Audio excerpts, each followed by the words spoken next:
नागपुर में मीडिया से बातचीत के दौरान भाजपा विधायक सुधीर मुनगंटीवार ने कहा कि राज्य सरकार 53 लाख किसानों को करीब 36,000 करोड़ रुपए की कर्ज माफी दे रहे हैं और किसी भी पात्र किसान को योजना से बाहर नहीं रखा जाएगा। उन्होंने विधायक अमित साटम मामले पर टिप्पणी करने से इनकार करते हुए कहा कि जिस घटना से वे जुड़े नहीं है उस पर बोलना उचित नहीं है। वही उद्धव ठाकरे के राम रक्षा पाठ पर प्रतिक्रिया दी। चलिए एक नजर डालते हैं उनके विस्तृत बयान पर।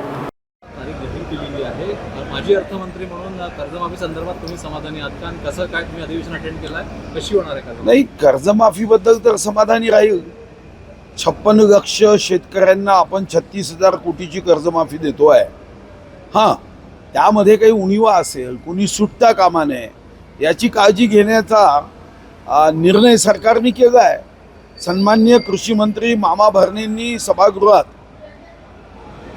स्पष्टपणे सांगितलं की कोणताही शेतकरी नियमाच्या अडचणीमध्ये या कर्जमुक्तीतून सुटणार नाही।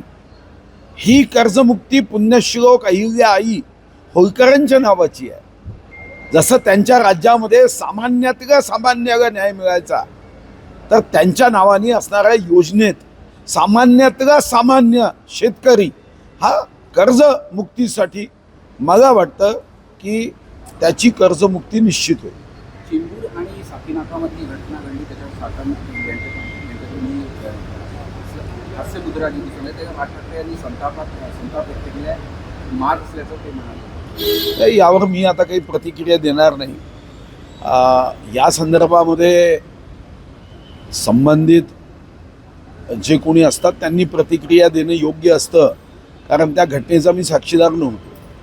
राम मंदिर रामरक्षा पठण करणार आहे, त्यांनी भाजपकडून निशाणे करताय की पक्ष फोडण्यासाठी राम मंदिराचा प्रश्न वापरला आहे। ठीक आहे, ते काय म्हणतील आणि काय म्हणतात यावर प्रतिक्रिया देण्याची आवश्यकता नाही आहे।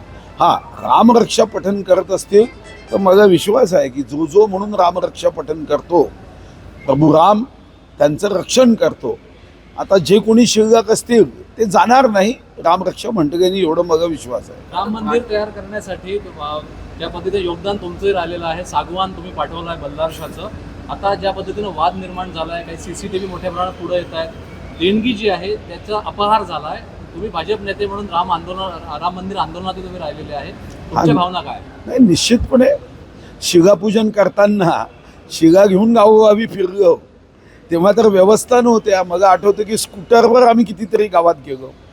कार सेवा जेव्हा झाली तेव्हा कार सेवेत सुद्धा बाबरी मस्जिद जेव्हा ध्वस्त होत होती त्याचाही मी साक्षीदार आहे। माझ्या लग्नाच्या रिसेप्शनमध्ये माझ्या पाठीशी मंदिर यही बनाएंगे, मंदिर भव्य बनाएंगे हा संकल्प माझ्या विवाहातही मी केला होता।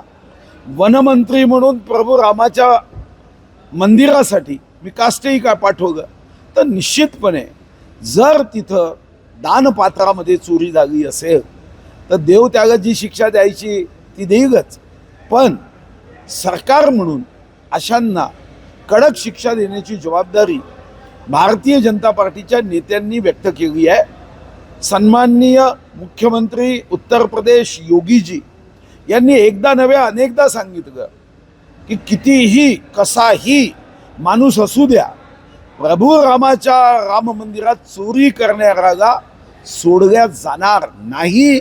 हे सांगितल्यावर माझा विश्वास आहे की योगी अशा चोर भोगीला निश्चितपणे कायद्याने रोगी केल्याशिवाय राहणार नाही। सध्या चंद्रपूर महापालिकेतील वाद प्रचंड चर्चेत आहे। काल सुद्धा वाद झाला होता। खरं म्हणजे तर भाजपाची वेगळी ओळख आहे, शिस्ती करतात, तो दिसत नाही आहे। काल राडा सुद्धा झालेला आहे। मला माहीत नाही, कारण आता चंद्रपूर जिल्हा हा प्रदेश अध्यक्ष रवींद्र चव्हाण साहेब चालवत आहेत, त्यामुळे यावर काही विचारायचं असेल तर प्रदेश अध्यक्ष रवींद्र चव्हाण साहेबांना विचारावं किंवा सन्माननीय मुख्यमंत्री देवेंद्रजींना विचारावं। या जिल्ह्याच्या कोणत्याही प्रश्नाबद्दल आता मला कधीच मत व्यक्त करायचं नाही। मी पुन्हा सांगतोय, सन्माननीय रवींद्र चव्हाण साहेब जिल्ह्याची आमची संघटना चालवत आहेत। तुम्हाला या संदर्भात जास्तीची माहिती पाहिजे असेल तर फिजिक्सच्या पुस्तकामध्ये केमिस्ट्रीचा पाठ वाचू नका।